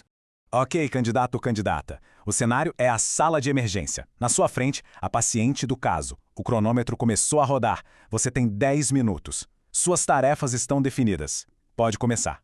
As minhas expectativas como examinador são bem claras. Eu quero ver uma anamnese rápida, direto ao ponto. Um exame físico que vai buscar os sinais certos. Quero ouvir a hipótese diagnóstica de forma clara. E o mais importante, quero que você verbalize em voz alta o que vai fazer imediatamente. Primeiro passo, anamnese. A gente precisa investigar os fatores de risco para um tromboembolismo venoso. Cada uma dessas perguntas aqui vale ouro. É fundamental conectar o quadro agudo da paciente com uma possível causa. E muito provavelmente a resposta vai estar em uma dessas perguntas. Excelente! A anamnese feita. Agora vamos ao exame físico. E a minha pergunta para você é direta. Onde você vai procurar as evidências físicas para confirmar sua suspeita? A resposta para isso mostra que o raciocínio sobre a doença está completo. A resposta perfeita, aquela que vale a nota máxima, é investigar em 2 lugares. Primeiro, lá nas pernas, procurando a origem do problema, ou seja, os sinais clássicos de uma trombose venosa profunda. E segundo, no precórdio, no peito, buscando a consequência do TEP, que são os sinais de que o coração direito está sofrendo. Isso mostra um raciocínio completo, da causa ao efeito. Ok, diagnóstico formulado, suspeita confirmada pelo exame físico. O próximo passo é o manejo. E aqui, pessoal, não adianta só saber o que fazer na sua cabeça. Numa estação prática, você precisa verbalizar, falar em voz alta de forma clara, ordenada e justificando cada passo. E a sequência correta é essa aqui. Primeiro, o básico do básico que salva vidas, o ABCDE para estabilizar a paciente. Logo em seguida, a terapia específica, anticoagulação plena, para ontem. Se a paciente estiver instável hemodinamicamente, aí a gente sobe um degrau e considera a trombólise. E claro, acione a equipe especializada, pede o parecer da vascular. Verbalizar essa sequência mostra segurança e conhecimento. Enquanto a gente estabiliza a paciente, já precisa pensar nos exames para bater o martelo no diagnóstico. O padrão ouro, o exame que vai dar a certeza, é a angio-TC de tórax. E é fundamental também pedir o Doppler dos membros inferiores, para confirmar de onde veio o êmbolo, para achar TVP. Ufa! Chegamos na reta final da nossa análise. Agora, vamos consolidar tudo o que a gente viu em algumas dicas bem práticas, fáceis de lembrar para levar para o dia da prova e fazer a diferença. Anota aí, porque isso aqui separa uma performance boa de uma excelente. Primeiro, conecte a história com os fatores de risco. Segundo, verbalize tudo, o examinador não lê pensamentos. Terceiro, examine as pernas. Um caso de TEP é um caso de TVP até que se prove o contrário. Quarto, pense sempre na estabilidade porque isso muda tudo no manejo. E, acima de tudo, priorize sempre o ABC. Isso é o que o examinador quer ver. E com isso, a gente fecha essa análise detalhada. Conseguir manejar um caso como esse com sucesso mostra competência e, principalmente, calma sob pressão. E a pergunta que fica no ar é: com essa estrutura de raciocínio, a preparação para o próximo desafio de dor torácica aguda, com certeza, está no caminho certo. Olá! Hoje, o nosso papo é sobre uma estação clínica daquelas bem complexas do Revalida ENEP, tamponamento cardíaco. A gente vai desconstruir tudo, passo a passo, para entender como garantir a pontuação máxima. Vamos nessa! E para deixar essa análise o mais real possível, hoje, eu vou ser o examinador. Pensa nisso aqui como uma estação de prova simulada mesmo, sabe? Cada passo vai ser guiado exatamente como seria no dia da prova. Então vamos lá. O nosso roteiro aqui vai seguir direitinho o fluxo da prova. A gente começa com o cenário da estação, passa pela anamnese, diagnóstico, a conduta imediata com o ABCDE e, no final, umas dicas de ouro que, olha, podem fazer toda a diferença na nota. Tudo pronto? Então vamos começar. O cronômetro está rodando agora. São 10 minutos para avaliar o paciente, fechar o diagnóstico e começar o manejo. E não esquece, cada segundo é precioso. E tudo que for falado, cada palavra está sendo avaliada. Essa informação que está lá na porta da extensão. Olha só as pistas que já temos de cara. Ferimento por arma branca na região pré-cordial, paciente agitado e com muita falta de ar. Isso já tem que acender um alerta gigante, né? Trauma torácico penetrante. O raciocínio clínico começa agora. Vamos para a primeira tarefa. Bom, o primeiro passo, que já começa a contar ponto, é fazer uma anamnese bem focada. E, claro, pedir o exame físico para o examinador. O segredo aqui é ser rápido e direto ao ponto e pescar só aquelas informações que são vitais para o momento. Nada de perder tempo. Pensa aí, com a cabeça de quem vai no meio da emergência. O que é absolutamente essencial saber nesse exato momento? Para ontem. O que vai ajudar a entender a gravidade da lesão. O tempo é curtíssimo, então as perguntas têm que ser certeiras, tipo um bisturi. Olha que legal essa lista. Ela é basicamente um guia para a investigação. Cada pergunta tem um porquê muito claro, sabe? Saber o horário e o tipo de arma ajuda a gente a ter uma ideia da gravidade. O histórico médico pode mudar toda a conduta. E a última refeição? Isso é crucial se precisar correr para uma cirurgia de emergência. É exatamente isso que o gabarito do Revalida quer ouvir. Beleza, terminou a anamnese, o candidato tem que falar em alto e bom som: gostaria de solicitar o exame físico do paciente. E aí, eu, como examinador, responderia com os seguintes achados. Agora, atenção máxima aqui, porque o pulo do gato está nesses dados. Esses sinais são clássicos, tem que bater o olho e reconhecer. Pressão 80/50, lá embaixo. Frequência cardíaca de 130, o coração está desesperado tentando compensar. E por quê? Porque as bulhas estão abafadas e a jugular está estufada. Isso aqui está gritando que tem alguma coisa esmagando o coração. Esse conjunto de achados é a chave para matar a charada. Ok, com os dados da anamnese e do exame físico na mão, agora é hora de juntar as peças do quebra-cabeça. É a fase do diagnóstico. O que se espera aqui é que o candidato sintetize tudo isso e fale a hipótese principal, sabe? De forma clara, com confiança. Aí o examinador pode te enquegar um raio-x de tórax e mandar a pergunta: descreve aí os achados que confirmam a sua suspeita. E olha, mesmo que a imagem não seja aquela clássica de livro com o coração em moringa, é preciso saber interpretar. E mais importante ainda, usar o raio-x para descartar outras coisas que matam rápido, tipo um pneumotórax hipertensivo ou um hemotórax maciço. Mostrar que se está pensando nesses outros assassinos é tão crucial quanto acertar o diagnóstico principal. E aqui a gente chega no coração do diagnóstico. É fundamental verbalizar, falar com todas as letras. Minha principal hipótese diagnóstica é tamponamento cardíaco. E claro, tem que estar com a justificativa na ponta da língua, a famosa tríade de Beck, que a gente acabou de ver ali nos achados do exame físico. Mas para tirar uma nota alta, não adianta só cravar o diagnóstico principal. Os gabaritos oficiais do Revalida são claros. É preciso citar os diagnósticos diferenciais que fazem sentido. Isso mostra que o raciocínio clínico está afiado, que a pessoa está pensando em tudo. Diagnóstico fechado, agora é hora da ação. O foco muda totalmente para as intervenções que vão salvar a vida desse paciente. E lembrando sempre, tudo, absolutamente tudo, tem que ser falado de forma clara e bem organizada. A estrutura do ABCDE no trauma é lei, não tem como fugir. Ela organiza o pensamento, é como um checklist para não deixar passar nada. E nesse caso específico aqui, de tamponamento, as ações que valem mais ouro, que dão mais pontos, estão lá na letra C, de circulação. E aqui vai uma regra de ouro do Revalida, que está lá em todos os manuais. Tem que verbalizar tudo. O examinador não tem bola de cristal. Ele precisa ouvir o que vai ser feito. Não adianta só pensar, tem que falar o procedimento que vai salvar o paciente. Percebe como cada passo desses é uma frase que vale ponto? O examinador está lá com o checklist na mão só ticando, então tem que dizer: solicito um ultrassom FAST. Vou realizar uma pericardiocentese. A punção será na abordagem subestifoide, usando tal material. E o objetivo é esse. Ser detalhista nesse momento é o que separa a nota boa da nota máxima. Beleza, vamos dar uma pausa na simulação agora. Quero passar umas dicas de ouro que eu tirei direto dos critérios de pontuação dos documentos oficiais do Revalida. Presta atenção. Então, resumindo essas dicas de alto rendimento. Primeiro, fale tudo. O examinador não adivinha o que você está pensando.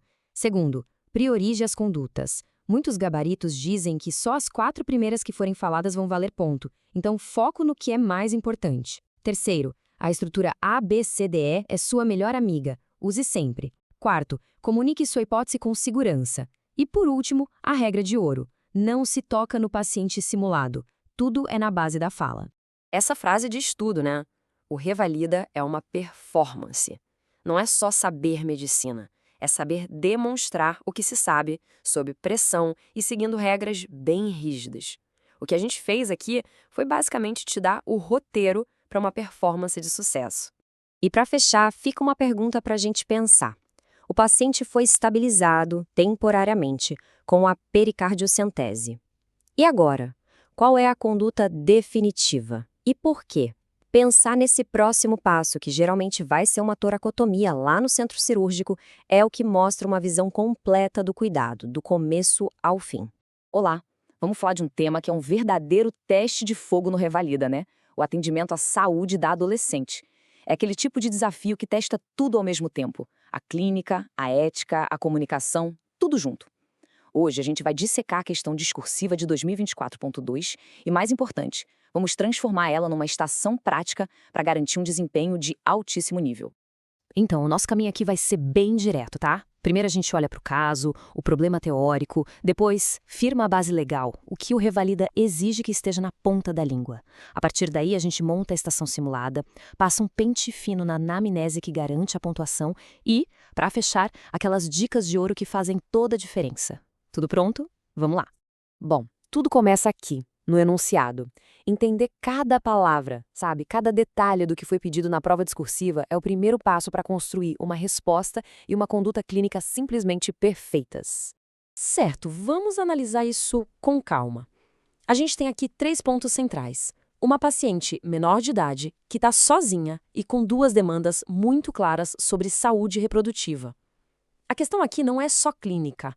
Ela é, na sua essência, ética. Como proceder? Como garantir a segurança da paciente e, ao mesmo tempo, o sigilo médico? É exatamente isso que o examinador quer saber.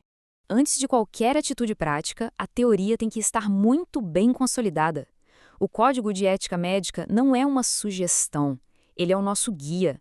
É esse conhecimento que vai sustentar cada decisão na estação prática e cada linha da resposta escrita. E aqui entra um conceito fundamental, a tal da capacidade de discernimento. Essa é a palavra-chave. Não estamos falando só da idade no documento, mas da maturidade da paciente para entender o que está acontecendo. Se ela demonstra essa capacidade, o atendimento pode e deve seguir, mesmo sem um responsável. Avaliar isso de uma forma sutil na conversa já é a primeira tarefa. E aqui está o ponto que pode decidir a nota. O sigilo não é absoluto. Ele depende do resultado. Para consulta inicial, para orientação, para pedir o teste, o sigilo é total. A confiança é a base de tudo. Agora, se a gravidez for confirmada, aí o cenário muda. O padrão de resposta do INEP é bem claro. A comunicação a um responsável vira uma obrigação para garantir a proteção e o cuidado dessa adolescente. E tem mais um detalhe importante. A autonomia dela vai além da consulta. A paciente pode e deve ser encorajada a participar de grupos na UBS, sabe? Grupos de discussão sobre gestação e ESTs. E para isso, não precisa de autorização. O objetivo do sistema de saúde é justamente esse, empoderar com a informação. Ok, com a teoria bem firme na cabeça, vamos para o que interessa, a prática. Como é que essa questão teórica se transforma numa estação de 10 minutos que pode valer a aprovação? Então, respira fundo. Imagina a cena. A sala, o cronômetro rodando, a porta abre e a paciente está ali, na sua frente. A performance começa agora. O objetivo é mostrar segurança, empatia e, claro, muito conhecimento técnico. Estas aqui são as instruções. Repara bem na ênfase em anamnese completa e aspectos biopsicossociais. O Revalida não quer saber só se você trata a queixa. Ele quer ver o cuidado com a pessoa, com todo o contexto dela. Cada uma dessas tarefas vale pontos preciosos, não dá para negligenciar nenhuma. Agora vamos focar na tarefa 1, porque ela é o coração de tudo. Uma anamnese bem feita não só coleta dados, ela constrói a confiança, o vínculo que permite um cuidado que realmente funciona. A consulta precisa ter uma estrutura, um fluxo lógico. Começa criando um ambiente seguro, depois vai para a parte técnica, a ginecologia. Em seguida, abre o leque, olha para o contexto social, emocional e, no fim, amarra tudo num plano claro, conversado com a paciente. Seguir esses passos mostra organização e raciocínio clínico. Certo. Vamos para o checklist básico. Perguntas sobre DUM, vida sexual, contracepção. Isso é o mínimo, o esperado. Mas a pergunta, a gestação, se confirmada, seria desejada? Essa é um divisor de águas. Ela mostra uma abordagem centrada na pessoa e abre a porta para toda a avaliação psicossocial que vem depois. Agora, a gente expande a anamnésia. Saímos do estritamente ginecológico para entrar no cuidado integral. Relacionamento com a família, hábitos, saúde mental, vacinas, cada um desses itens é uma chance de pontuar e, mais importante, de identificar riscos e promover saúde de verdade. O examinador está lá, anotando cada pergunta que é feita e cada uma que deixa de ser feita. Com todas as informações em mãos, o que fazer e, principalmente, como se destacar? Nesta parte, vamos focar exatamente no que diferencia uma nota boa de uma nota excelente. Agora vamos tentar pensar com a cabeça de quem está avaliando. O que, exatamente, está sendo pontuado em cada etapa? Conhecer essa checklist é como ter um mapa da mina na mão. Olha só, esse quadro aqui é a essência da nossa conversa. De um lado, o que é adequado, o que passa. Do outro, a dica de ouro, o que faz a nota ir lá para cima. Por exemplo, no acolhimento, se apresentar é o básico. Mas a excelência está em verbalizar o sigilo. Falar, fique tranquila, o que a gente conversar aqui, fica aqui. Não basta perguntar do método, tem que investigar a dificuldade. Teve algum problema com o anticoncepcional que usava? Não basta perguntar da família, tem que mapear a rede de apoio. Tem alguém de confiança com quem você possa conversar? E no final, sempre, sempre verificar se a pessoa entendeu. É essa a diferença que o examinador quer ver. Muita gente, na pressa de resolver o teste de gravidez, cai nessa armadilha. Esquece que não está tratando um exame, mas uma pessoa, uma adolescente com toda uma vida por trás. Esse é o erro que mais custa pontos, sem dúvida. E aqui está o segredo do sucesso. A abordagem de excelência é integral, é holística. É entender que o pedido do teste de gravidez é só a ponta do iceberg. Mostrar para o examinador que se tem essa visão completa, é isso que garante a nota máxima. E, para fechar, fica essa reflexão. Esse é o grande dilema do caso. Não tem uma resposta pronta e fácil, mas mostrar que se pensou nesse equilíbrio, que se ponderou entre a autonomia e o dever de proteção, essa é a marca de um profissional maduro e preparado. Olá, tudo bem? Hoje a gente vai mergulhar a fundo em um dos temas que mais caem e que mais tiram o sono de muita gente na prova prática do Revalida, a estação de obstetrícia. E o nosso foco total vai ser no trabalho de parto normal. E aí, a pergunta que fica é: já se sente com segurança para encarar uma estação simulada de parto? Com toda aquela pressão, com o tempo correndo, com todos os detalhes que a prova exige? Bom, o nosso objetivo aqui hoje é fazer com que a resposta para essa pergunta seja um sim bem confiante. E para a gente conseguir isso, a estratégia vai ser bem prática. A gente vai pegar uma questão real, fresquinha, a discursiva de 2024, e vamos literalmente desmontar ela peça por peça. A ideia é transformar essa questão num verdadeiro roteiro de estudos, um guia prático para ter ação de habilidades clínicas. Então, esse aqui é o nosso mapa do caminho. Primeiro, a gente vai entender o desafio dessa estação. Depois, vamos analisar o caso de 2024. Aí vem a parte mais legal: simular o atendimento passo a passo. Vamos também organizar as condutas por cada fase do parto, saber quando o sinal de alerta deve acender e, para fechar, aquele resumo com as dicas de ouro. Vamos nessa?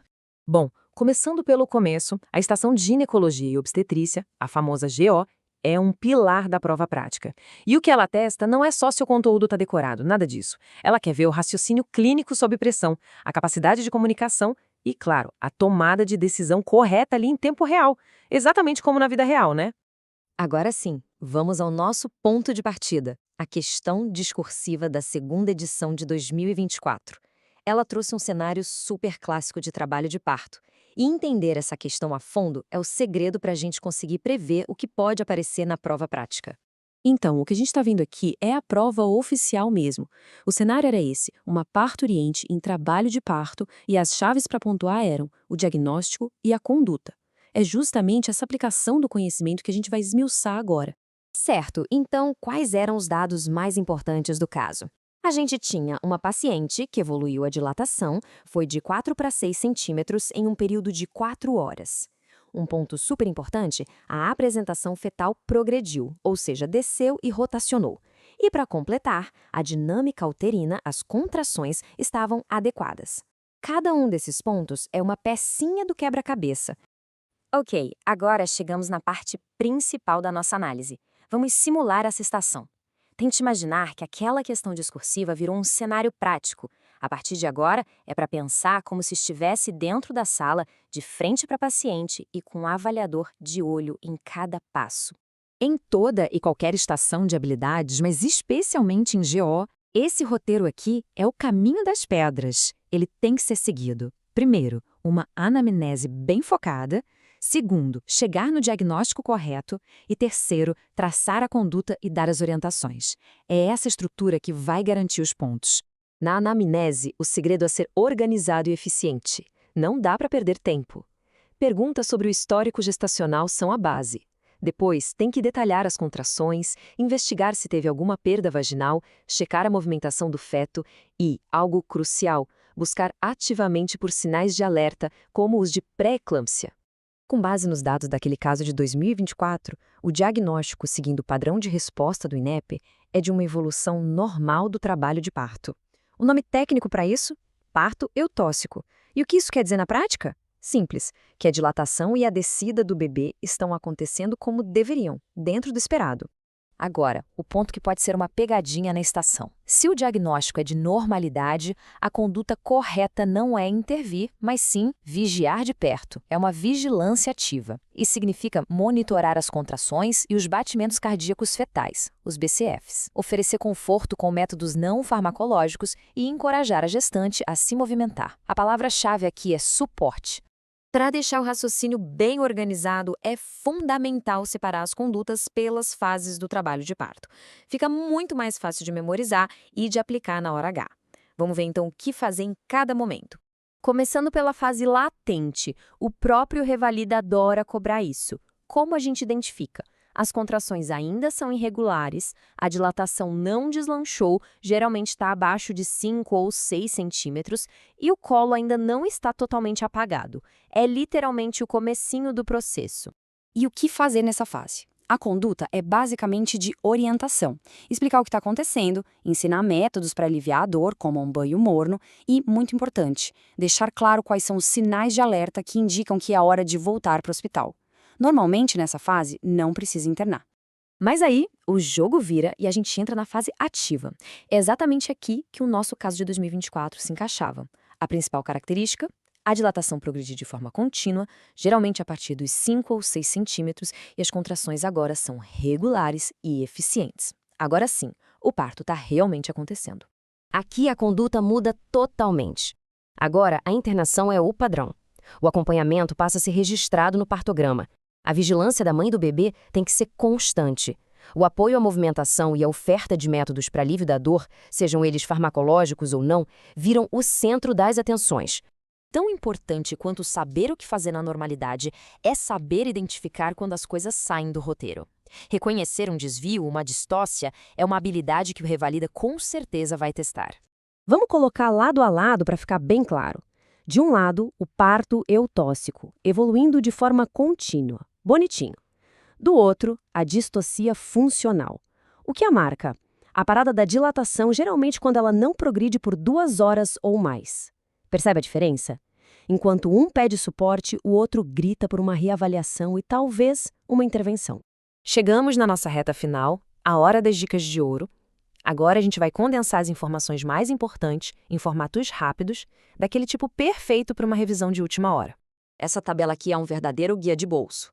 Vamos com calma. Se a dilatação parou por mais de 2 horas, a gente pensa em distocia funcional.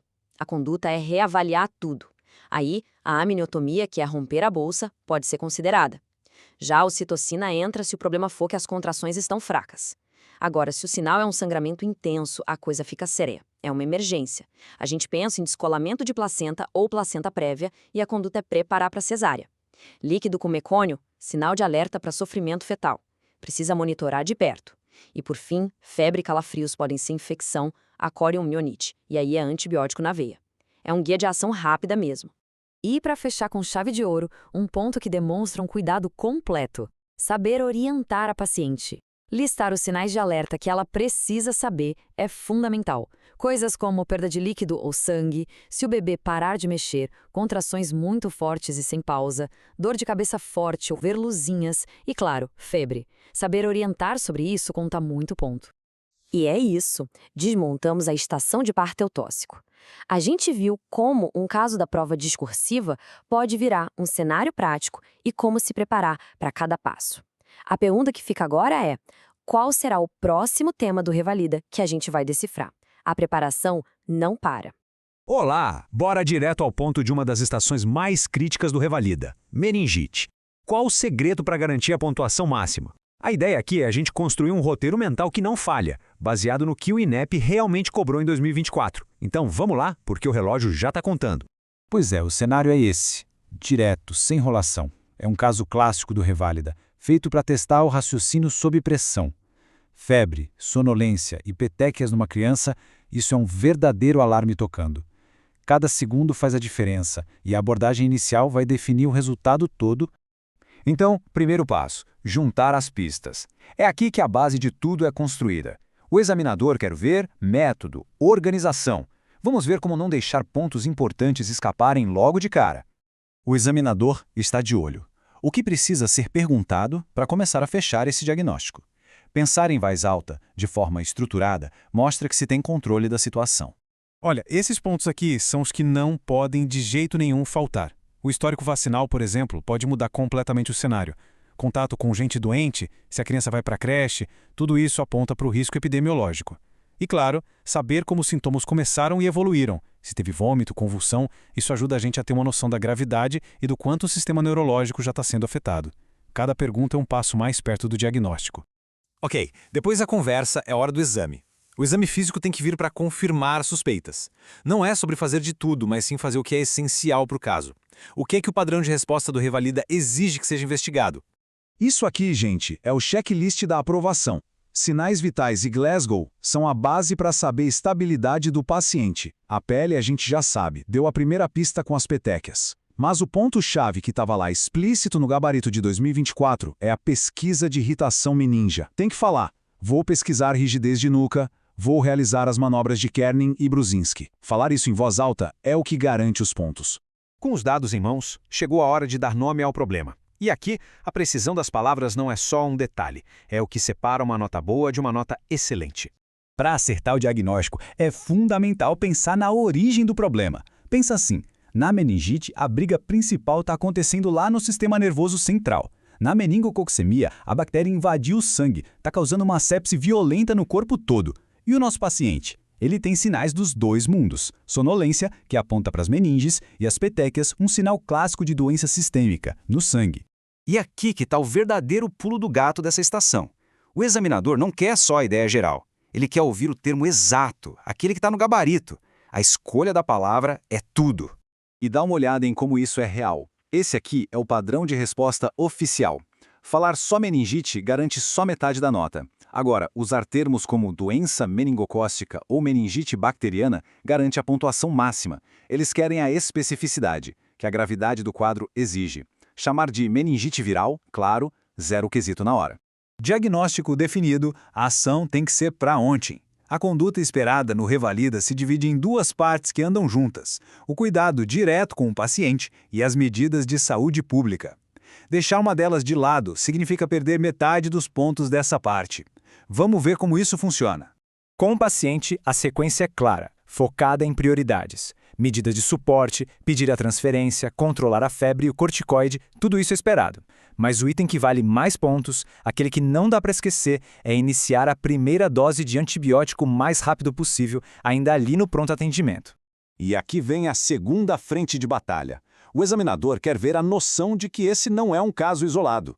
É preciso falar, verbalizar cada um desses passos, notificar imediatamente, isolar o paciente, indicar a quimioprofilaxia para os contatos e avisar a escola. Isso mostra uma visão completa da prática médica, que vai além do consultório. Para a gente fechar com chave de ouro, vamos consolidar tudo com umas dicas estratégicas que fazem toda a diferença, não só nessa estação, mas em qualquer estação prática. É para memorizar este mantra: tempo é cérebro. Coletar o líquor é importante para o diagnóstico, sim, mas nunca, jamais, pode atrasar o início do antibiótico num paciente com essa suspeita. O examinador quer ouvir essa priorização na conduta. Outro ponto para ganhar pontos fáceis: quando for falar em quimioprofilaxia, não dá para ser vago. O gabarito espera os nomes dos remédios. Citar rifampicina, ceftriaxona ou ciprofloxacino mostra conhecimento profundo. Só dizer indicar profilaxia é arriscado, pode não garantir o ponto inteiro. E essa imagem do Revalida está aí para nos lembrar da regra de ouro de qualquer prova prática. O que fica só na cabeça não vale ponto. O que é dito é o que conta. E essa é a dica final, a mais importante de todas. Desde a anamnese até a conduta final, é preciso narrar as ações. Estou avaliando sinais vitais, estou prescrevendo ceftriaxona, estou preenchendo a ficha de notificação compulsória. Se não saiu da boca, para o examinador, não foi feito. Simples assim. E agora, a reflexão final fica para cada um. Qual é a estação do Revalida que mais dá calafrio? Usar essa estrutura que a gente viu aqui para dissecar os próprios pontos fracos é o primeiro passo para transformar o medo em confiança. A preparação de sucesso começa exatamente assim. A prova prática do Revalida pode até parecer um bicho de 7 cabeças, mas ela tem um ponto fraco, o checklist.